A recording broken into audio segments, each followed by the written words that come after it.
Welcome to Aesthetic Considerations in Diagnosis and Treatment Planning. This channel is dedicated to exploring the art and science of facial aesthetics. We'll dive into key aspects like facial proportions, symmetry, and individual features, offering insights and tips for achieving balanced and harmonious results. Subscribe and join us on this journey to enhance your understanding of aesthetic excellence. Introduction to beauty and subjectivity. Beauty is subjective, influenced by personal taste and social norms. Visualizing beauty is a personal experience. Creating a beautiful smile involves navigating these subjective aspects. This chapter aims to provide comprehensive, evidence-based guidelines for achieving both aesthetic and functional dentistry. Aesthetic parameters in dentistry. Facial height. The face can be divided vertically into 3 equal parts.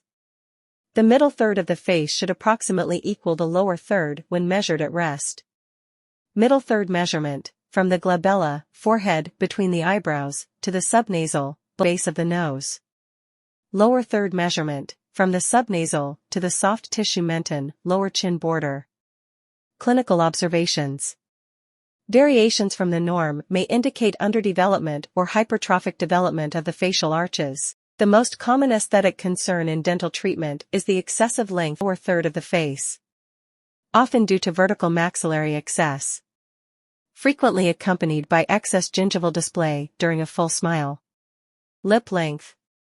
Upper lip length measurement, from the subnasal to the inferior border of the upper lip in repose. Average upper lip length. Young adult females, 20 to 22 mm. Young adult males, 22 to 24 mm. Upper lip length tends to increase with age. After 40 years, incisal edge display decreases by approximately 1 mm per decade. Clinical significance. Excess gingival display, more than 2 mm above the maxillary central incisors during a full smile, may be due to short upper lip length. Example, an upper lip length of 18 mm, below average for women, causes gingival display in a full smile.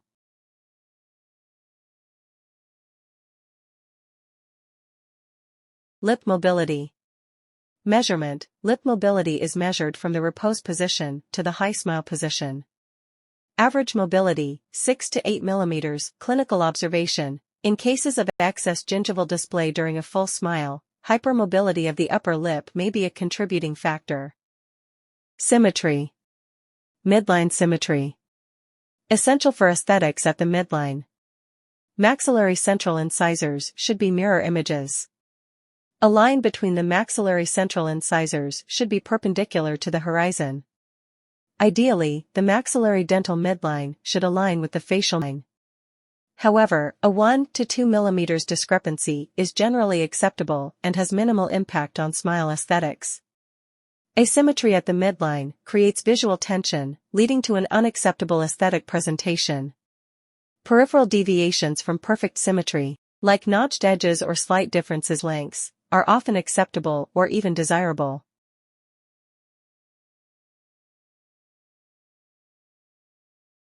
Incisal plane. Alignment. The incisal plane should be parallel to the horizon. Use the interpupillary line to evaluate the incisal plane, but only if the interpupillary line is parallel to the horizon. Evaluation, from the cusp tip of the maxillary right canine to the cusp tip of maxillary left canine. Shape and orientation. The incisal plane is generally curved, paralleling the curve of the lower lip in a full smile. Should not be canted up or down from right to left. Restorations. Avoid perpetuating or creating a canted incisal plane with restorations. Visualization. When the interpupillary line is parallel to the horizon, pull the corners of the mouth outward to align the upper lip with the interpupillary line. This helps visualize the relationship between the incisal plane and the interpupillary line via the upper lip. Transferring information. Use a face bow to transfer this information to an articulator. Ensure the horizontal member of the face bow is parallel to the horizon before attaching the bite fork. An incisal plane relationship bite can also be used. Place bite registration paste between the maxillary and mandibular incisors, and embed a cotton-tipped applicator parallel to the horizon in the paste.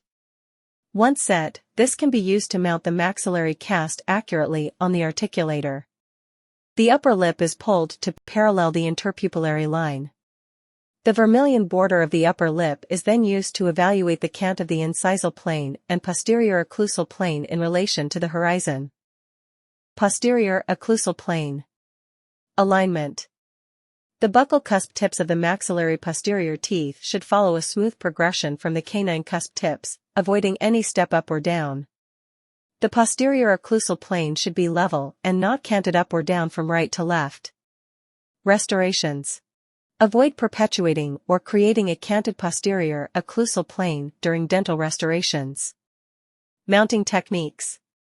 Use the same techniques as for ensuring accurate mounting of the incisal plane, such as using a face bow or an incisal plane relationship bite, to ensure the posterior occlusal plane is correctly oriented.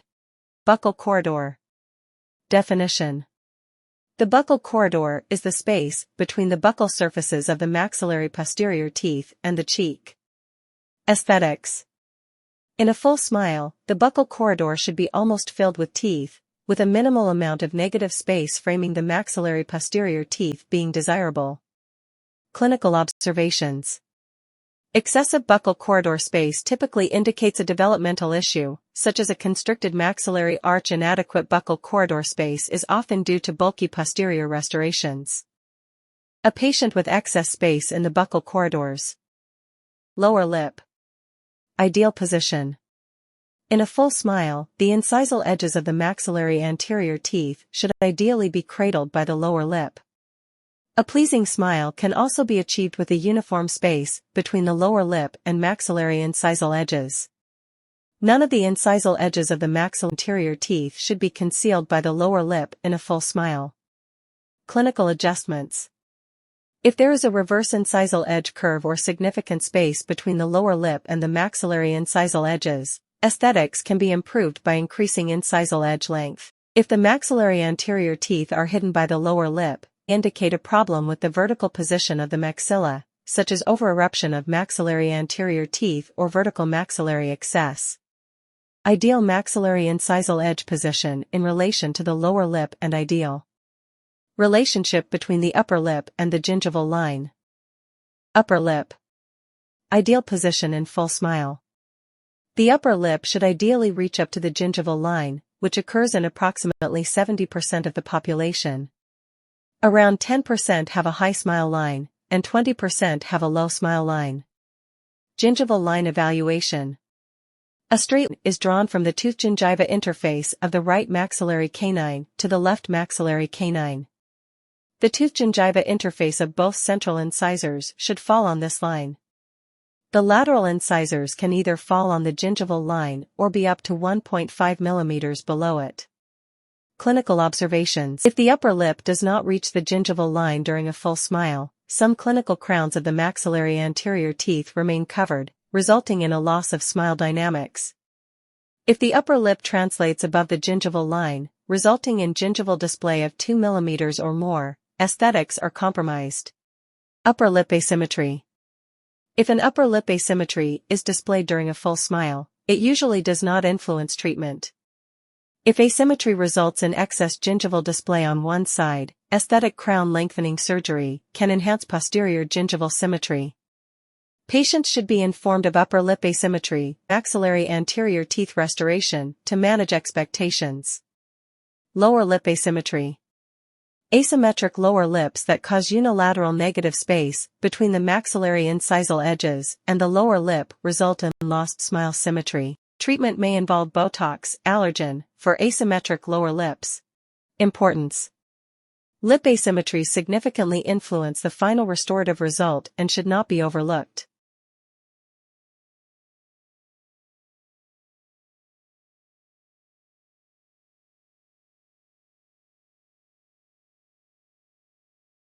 Incisal edge placement of maxillary central incisors.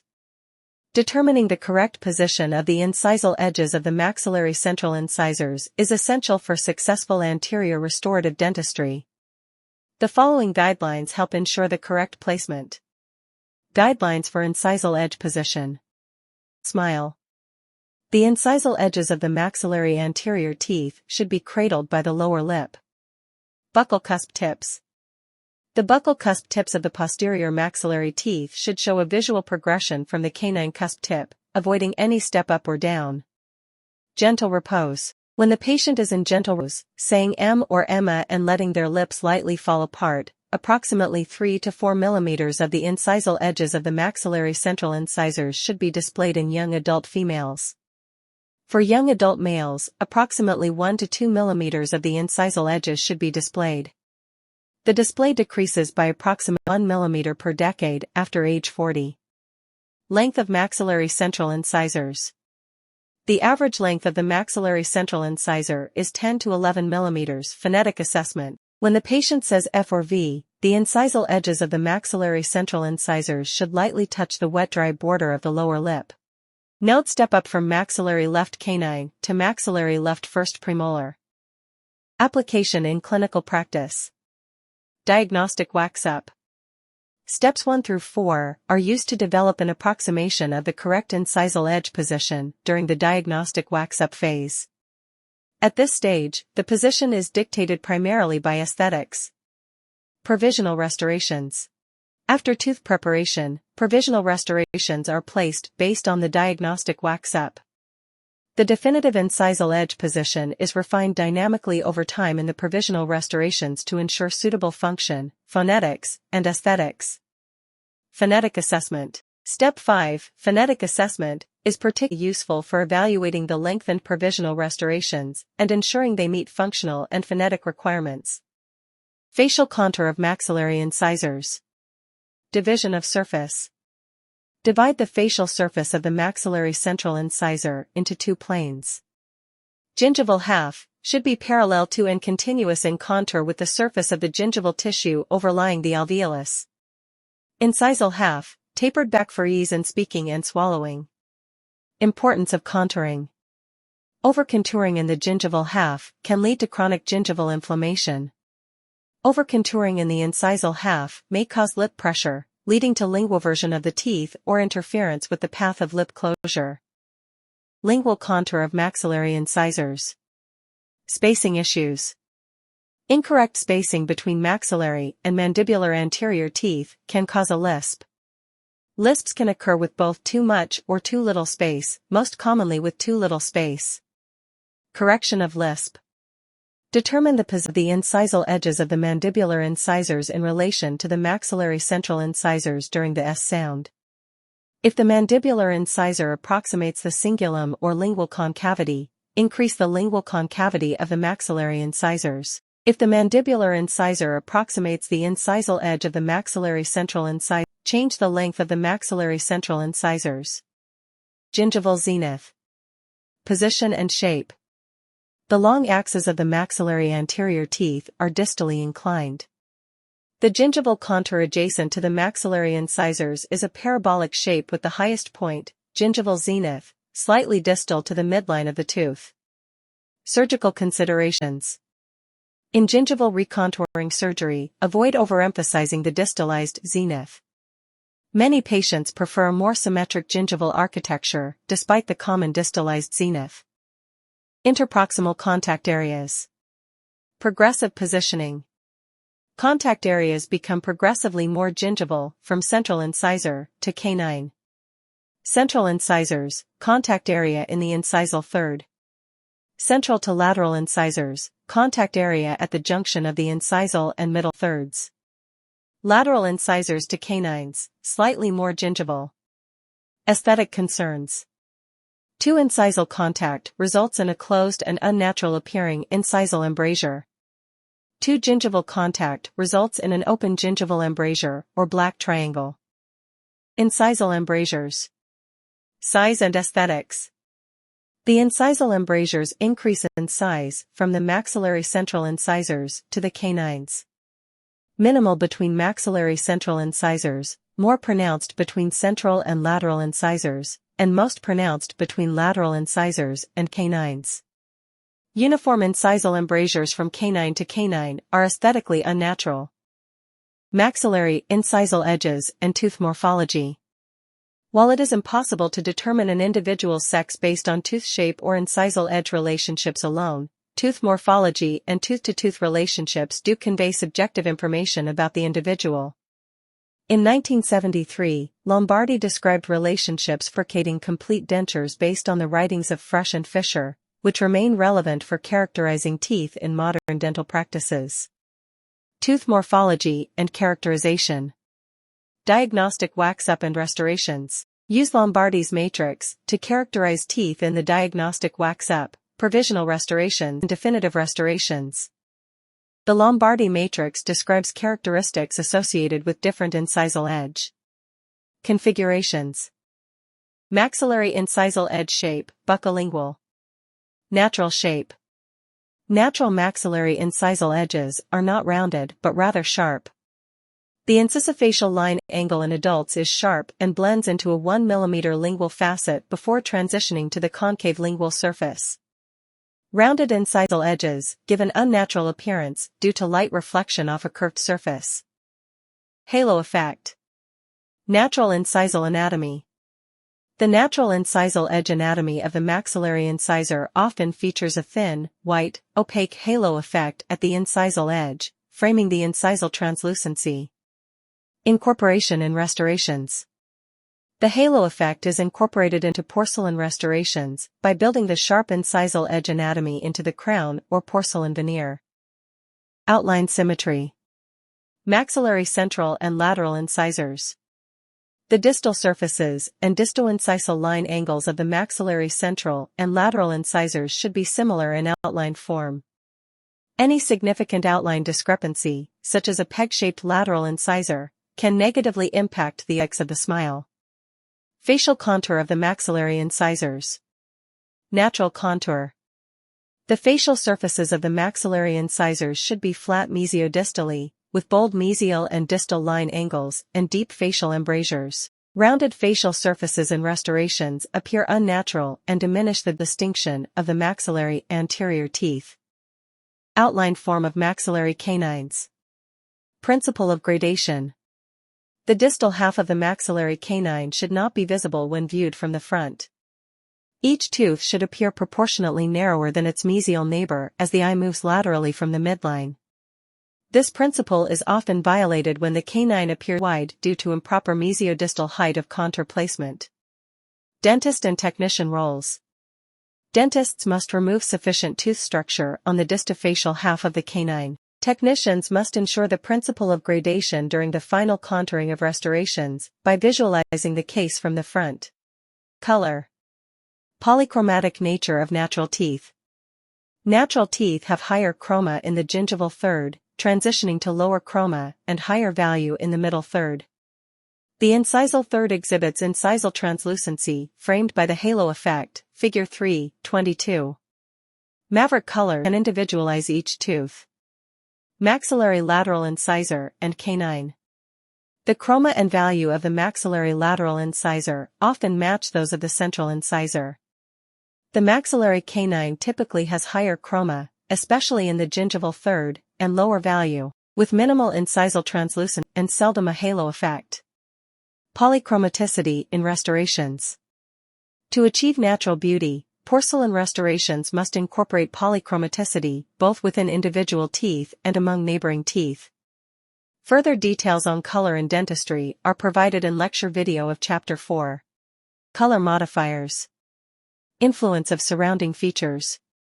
Hair, skin, and lipstick color, these significantly impact shade selection in aesthetic restorations. Skin color, the most crucial factor. A given tooth shade appears lighter and higher in value on patients with darker skin and lower in value on those with lighter skin. Variable skin color. For patients with variable skin color, e.g., a deep tan, the effect on tooth shade must be discussed before treatment. Restorations placed while the skin is tanned will look yellower and lower in value when the skin lightens. Image perception. Natural versus media image. The overall smile presentation can be described as the image. Natural image includes asymmetries, polychromaticity, and lower value with higher chroma. Media image features more symmetric, monochromatic teeth with very high value. Patient's desires. It is for dentists to understand and align with the patient's desired image rather than imposing their notions of beauty. This alignment should be achieved and confirmed with provisional restorations. Age characteristics of teeth. Color and surface texture. Value and chroma. Young teeth, higher value, brightness, lower chroma, color saturation. Aging teeth, lower value, higher chroma. Surface texture. Young teeth, higher surface texture, lower luster. Aging teeth, decreased surface texture, increased luster due to wear. Laboratory communication. It is essential to convey the appropriate texture and luster requirements to the laboratory technician.